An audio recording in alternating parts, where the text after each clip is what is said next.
So here are my 5 tips for what I think you need to have in place in order to implement a successful blended learning plan.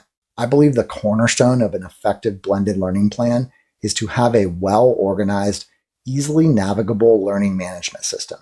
Although there are some clear advantages of certain learning management systems over others, what's most important isn't whether or not you're using Schoology, Google Classroom, Blackboard, Canvas, or Moodle. What's most important is the way that you use it. It's going to be critical that we treat our learning management systems as an exact replica of our in-person classrooms. What I mean by this is that we need to ensure that we are posting literally every single assignment, lesson, resource, tutorial, you name it, onto our learning management systems. I think the second component of an effective blended learning plan is that we need to prepare to flip our classrooms. Flipping a classroom essentially means that students are receiving a majority of the direct instruction outside of class via pre-recorded tutorials that the teacher makes, video content, articles that you're having students read, or other strategies that you're using to provide students with instruction.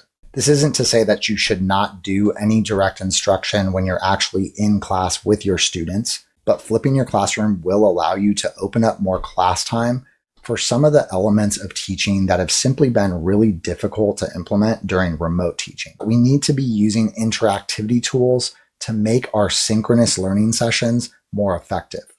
We can't just assign students independent study projects and pre-made tutorials and expect that that's going to work.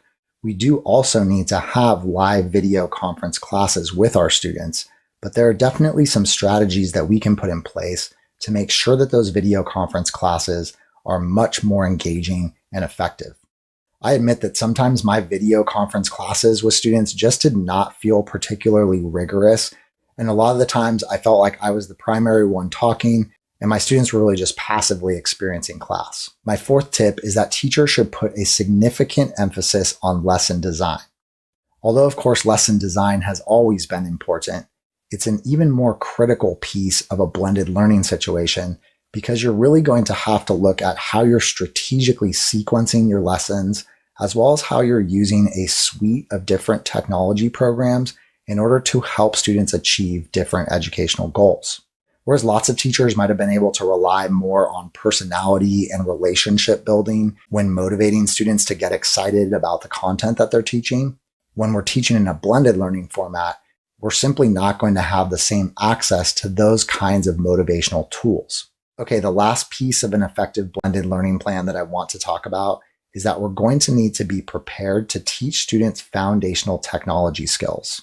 I think pretty much every single teacher worldwide should start off the school year by giving students some form of pre-assessment to understand what technology skills students have and which skills they lack. And teachers should assemble tutorials and lesson plans that can be used to directly target some of the skill deficits that students have.